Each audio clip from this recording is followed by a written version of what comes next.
തുടർച്ചയായ രണ്ടാമത്തെ trading സെഷനിലും Indian market ഇടിയുകയും index 0.69% ഇടിഞ്ഞ് 23,566 ക്ലോസിംഗ് നൽകുകയും ചെയ്തു. കഴിഞ്ഞ ദിവസം അമേരിക്കൻ മാർക്കറ്റ് അവധിയായതുകൊണ്ട് ഗ്ലോബൽ അപ്ഡേറ്റുകൾ ലഭ്യമല്ല. എന്നാലും ബ്രന്റ് ക്രൂഡിൻ്റെ വില 1.7% വർദ്ധിച്ച് $77.15 പെർ ബാരൽ എന്ന ലെവലിലേക്ക് ഉയരുകയും ഗോൾഡിൻ്റെ വിലയിൽ 0.24% വർധനവുണ്ടാവുകയും ചെയ്തു. കഴിഞ്ഞ ദിവസവും ഫോറിൻ പോർട്ട്ഫോളിയോ ഇൻവെസ്റ്റേഴ്സ് ഇന്ത്യൻ മാർക്കറ്റിൽ സെല്ലറായി മാറി 7,170 കോടി രൂപയുടെ സെല്ലിംഗ് ആണ് FPIs നടത്തിയത്. അതേസമയം ഡൊമസ്റ്റിക് ഇൻസ്റ്റിറ്റ്യൂഷണൽ ഇൻവെസ്റ്റർ 7,639 കോടിയുടെ ബൈയിങ് നടത്തി. ഇന്നത്തെ ട്രേഡിംഗ് സെഷനിൽ സ്റ്റോക്ക് സ്പെസിഫിക് ആക്ഷൻ പ്രതീക്ഷിക്കേണ്ട ചില പ്രധാനപ്പെട്ട സ്റ്റോക്കുകളിലേക്ക് കടക്കാം. കഴിഞ്ഞ ദിവസം മാർക്കറ്റ് അവറിന് ശേഷം ക്വാർട്ടർലി റിസൾട്ട് പുറത്തുവിട്ട സ്റ്റോക്കുകളെയാണ് നമ്മൾ പ്രത്യേകമായും ശ്രദ്ധിക്കേണ്ടത്. TCSൻ്റെ ക്വാർട്ടർലി റിസൾട്ട് ഡീസൻ്റ് ആയിരുന്നു. TCSൻ്റെ റവന്യൂ ക്വാർട്ടർ ടു ക്വാർട്ടറിൽ 64,289 കോടിയിൽ നിന്നും 63,973 കോടിയിലേക്ക് ഇടിയുകയും മാർക്കറ്റ് എസ്റ്റിമേഷനെ മിസ് ചെയ്യുകയും ചെയ്തെങ്കിലും കമ്പനിയുടെ നെറ്റ് പ്രോഫിറ്റിലും എബിറ്റയിലും മാർജിനിലും ഇംപ്രൂവ് ഉണ്ടായിട്ടുണ്ട്.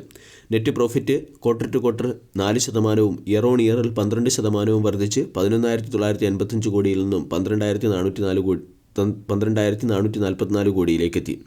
എബിറ്റ 1% വർദ്ധിച്ച് 15,465 കോടിയിൽ നിന്നും 15,657 കോടിയിലേക്കെത്തി. എബിറ്റ മാർജിൻ 24% നിന്നും 24.5%ലേക്കെത്തി.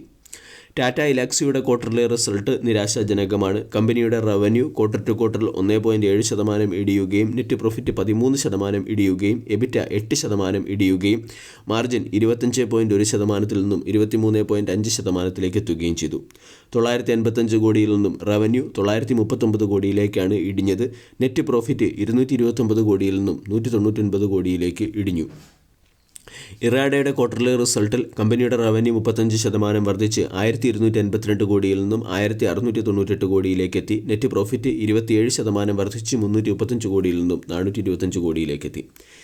GTPL ഹത്വേ എന്ന കമ്പനിയുടെ റവന്യൂ 4% വർദ്ധിച്ച് 880 കോടിയിൽ നിന്നും 887 കോടിയിലേക്കെത്തി. നെറ്റ് പ്രോഫിറ്റ് അതേസമയം 61% ഇടിഞ്ഞ് 24 കോടിയിൽ നിന്നും 9.6 കോടിയിലേക്ക് എത്തുകയും എബിറ്റ 120 കോടിയിൽ നിന്നും 105 കോടിയിലേക്ക് എത്തുകയും ചെയ്തു. ഇനി ഇന്നത്തെ ട്രേഡിംഗ് സെഷനിൽ ഫോക്കസ് ചെയ്യേണ്ട മറ്റ് ചില സ്റ്റോക്കുകളെ കൂടി പരിചയപ്പെടാം. ഒന്നാമത്തേത് സെൻഗോ ഗോൾഡ്. സെൻഗോ ഗോൾഡിൻ്റെ ക്വാർട്ടർലി ബിസിനസ് അപ്ഡേറ്റ് പുറത്തു വന്നിട്ടുണ്ട്. കമ്പനിയുടെ സെയിം സ്റ്റോർ സെയിൽസ് ഗ്രോത്ത് 13 മുതൽ 14% രേഖപ്പെടുത്തി. സ്റ്റഡ് റേഷ്യോ 10.5% മെയിൻറ്റെയിൻ ചെയ്യുന്നുമുണ്ട്. കമ്പനി 1,125 രൂപ പെർ ഷെയർ എന്ന റേഷ്യോയിൽ ക്വാളിഫൈഡ് ഇൻസ്റ്റിറ്റ്യൂഷണലിൽ നിന്നും 489 കോടി രൂപയുടെ ഫണ്ട് റേസ് ചെയ്തിട്ടുണ്ട്. വരുന്ന ക്വാർട്ടറിൽ 18 മുതൽ 20 പുതിയ ഷോറൂമുകൾ കമ്പനി തുറക്കുമെന്ന് അവകാശപ്പെടുകയും ചെയ്തു. IRB ഇൻഫ്രാസ്ട്രക്ചർ ഡെവലപ്പർ എന്ന സ്റ്റോക്കിനെയും ഇന്നത്തെ ട്രേഡിംഗ് സെഷനിൽ ഫോക്കസ് ചെയ്യാവുന്നതാണ്. കമ്പനിയുടെ ഡിസംബർ മാസത്തെ ടോൾ കളക്ഷൻ ഡാറ്റ പുറത്തു വന്നിട്ടുണ്ട്.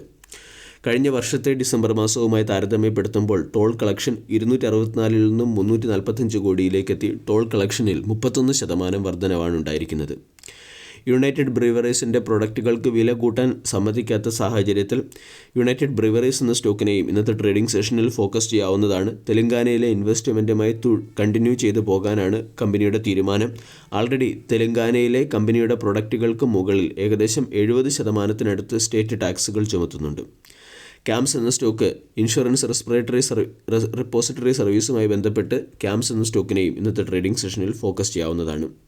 ക്ലിനിക്കൽ ട്രയൽസുകൾ നടത്തുന്നതിന് വേണ്ടി ഇൻഡിജൻ എന്ന കമ്പനി ക്ലിനി ഓപ്സ് എന്ന കമ്പനിയുമായി ചേർന്ന് പാർട്ണർഷിപ്പിൽ ഒപ്പുവെച്ചിട്ടുണ്ട്. Corporate announcement point of view sensor technology എന്ന സ്റ്റോക്കിനെ ഫോക്കസ് ചെയ്യാം. കമ്പനി ഡിവിഡൻറ്റുമായി ബന്ധപ്പെട്ട തീരുമാനമെടുക്കുന്നതിന് വേണ്ടി ബോർഡ് ഓഫ് ഡയറക്ടേഴ്സിൻ്റെ മീറ്റിംഗ് ജനുവരി 22 വിളിപ്പിച്ചു. അദാനി വിൽമാർ എന്ന കമ്പനിയിൽ അദാനി ഗ്രൂപ്പ് OFS വഴി അദാനി വിൽമാറിൻ്റെ സ്റ്റേക്കുകൾ സെൽ ചെയ്യുകയാണ്. OFS ജനുവരി 10 ആരംഭിച്ച് ജനുവരി 13 അവസാനിക്കുക. 275 രൂപ പെർ ഷെയർ എന്ന റേറ്റിൽ ഡിസ്കൗണ്ട് പ്രൈസിലാണ് ഷെയറുകൾ സെൽ ചെയ്യുന്നത്. ഇതിൽ തന്നെ അദാനി ഗ്രൂപ്പിലെ മറ്റൊരു സബ്സിഡറി കമ്പനിയായ അദാനി കോമോഡിറ്റീസ് അദാനി വിൽമാറിൻ്റെ 13.5% സ്റ്റേക്കുകൾ അക്വയർ ചെയ്യും എന്നൊരു അപ്ഡേറ്റും ലഭ്യമാണ്.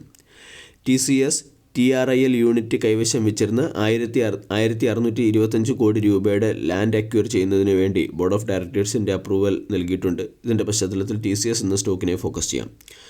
പോളിപ്ലക്സ് കോർപ്പറേഷൻ എന്ന company BOPT manufacturing film plant ഇന്ത്യയിൽ നിർമ്മിക്കുന്നതിന് വേണ്ടി 588 കോടി രൂപയുടെ ഇൻവെസ്റ്റ്മെൻറ്റ് നടത്തും.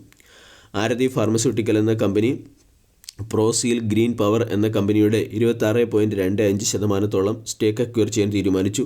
GMR എയർപോർട്ടിൻ്റെ സബ്സിഡറി കമ്പനിയായ GMR കൺസ്ട്രക്ഷൻ്റെ 80% സ്റ്റേക്കുകൾ GMR airport mega wide construction corporation എന്ന കമ്പനിക്ക് $1.4 മില്യൺ സെൽ ചെയ്യും. യൂണോ മിൻഡ എന്ന കമ്പനിക്ക് 18 കോടി രൂപയുടെ അടുത്തുള്ള GST ഡിമാൻഡ് ലഭിച്ചിട്ടുണ്ട്. PSU സെക്ടറിൽ നമ്മൾക്കിന്ന് ഫോക്കസ് ചെയ്യാവുന്ന മറ്റൊരു സ്റ്റോക്ക് മസഗോൺ ഡോക്ക് ഷിപ്പ് ബിൽഡറാണ്. Mazagon dock ship builder Indian നേവിക്ക് വേണ്ടി നിർമ്മിച്ച scorpion class submarine hand over ചെയ്തു. Oil and natural gas corporation എന്ന സ്റ്റോക്കിനെയും ഇന്നത്തെ ട്രേഡിംഗ് സെഷനിൽ ഫോക്കസ് ചെയ്യാവുന്നതാണ്. മുംബൈ ഹൈഫീൽഡിൽ നിന്നുള്ള പ്രൊഡക്ഷൻ എൻഹാൻസ് ചെയ്യുന്നതിന് വേണ്ടി on board technical service provide ചെയ്യാൻ കമ്പനി തീരുമാനിച്ചിട്ടുണ്ട്. അദാനി ടോട്ടൽ ഗ്യാസ് ഗെയിൽ എന്ന കമ്പനിക്ക് നൽകിയിരുന്ന ഗ്യാസ് അലോക്കേഷൻ 20% ഉയർത്തിയിട്ടുണ്ട്. ഇത് ഗ്യാസിൻ്റെ പ്രൈസിൽ സ്റ്റെബിലിറ്റി വരുന്നതിന് സഹായകമാകും. ഇതിനെ തുടർന്ന് ഗെയിൽ എന്ന കമ്പനി മഹാനഗർ ഗ്യാസിന് നൽകിയിരുന്ന ഡൊമസ്റ്റിക് ഗ്യാസ് അലോക്കേഷൻ 26% നിജപ്പെടുത്തി. ഇതിൻ്റെ പശ്ചാത്തലത്തിൽ ഈ 3 സ്റ്റോക്കുകളെയും ഇന്നത്തെ ട്രേഡിംഗ് സെഷനിൽ ഫോക്കസ് ചെയ്യാവുന്നതാണ്. മറ്റുള്ള PSU ബാങ്കുകളെ പോലെ തന്നെ ഇന്ത്യൻ ഓവർസീസ് ബാങ്കും അവരുടെ നോൺ പെർഫോമിംഗ് അസറ്റുകളെ റൈറ്റ് ഓഫ് ചെയ്യാൻ തീരുമാനിച്ചിട്ടുണ്ട്, അല്ലെങ്കിൽ ഒരു അസറ്റ് റീകൺസ്ട്രക്ഷൻ കമ്പനിക്ക് നൽകാൻ തീരുമാനിച്ചിട്ടുണ്ട്.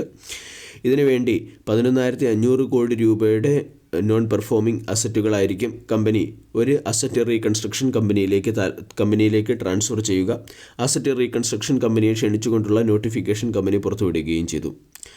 ഇന്നത്തെ ട്രേഡിംഗ് സെഷനിൽ കെമിക്കൽ സെക്ടറിൽ നിന്നും ഫോക്കസ് ചെയ്യാവുന്ന ഒരു സ്റ്റോക്കാണ് നിയോജൻ കെമിക്കൽസ്. നിയോജൻ കെമിക്കൽസും ബുള്ളി കെമിക്കൽസും തമ്മിലുള്ള അമാൽഗമേഷന് NCLTയുടെ സൈഡിൽ നിന്നും അപ്രൂവൽ ലഭിച്ചു. ലുപ്പിൻ എന്ന കമ്പനി സൺറൈൻ സോളാർ പാർക്ക് എന്ന കമ്പനിയുടെ 42.61% സ്റ്റേക്കുകൾ അക്വയർ ചെയ്തു. ഇക്വിറ്റാസ് സ്മാൾ ഫിനാൻസ് ബാങ്ക് അതിൻ്റെ സേവിങ്സ് അക്കൗണ്ട് കസ്റ്റമേഴ്സിനുള്ള ഇൻട്രസ്റ്റ് റേറ്റിൽ മാറ്റം വരുത്തിയിട്ടുണ്ട്. സൂര്യ റോഷ്നി എന്ന കമ്പനിക്ക് സിറ്റി ഗ്യാസ് ഡിസ്ട്രിബ്യൂഷനുമായി ബന്ധപ്പെട്ട് BPCLൻ്റെ കയ്യിൽ നിന്നും 81 കോടി രൂപയുടെ പുതിയ ഒരു ഓർഡർ ലഭിച്ചു. വീഡിയോ എല്ലാവർക്കും ഇഷ്ടമായി എന്ന് വിശ്വസിക്കുന്നു. Thank you.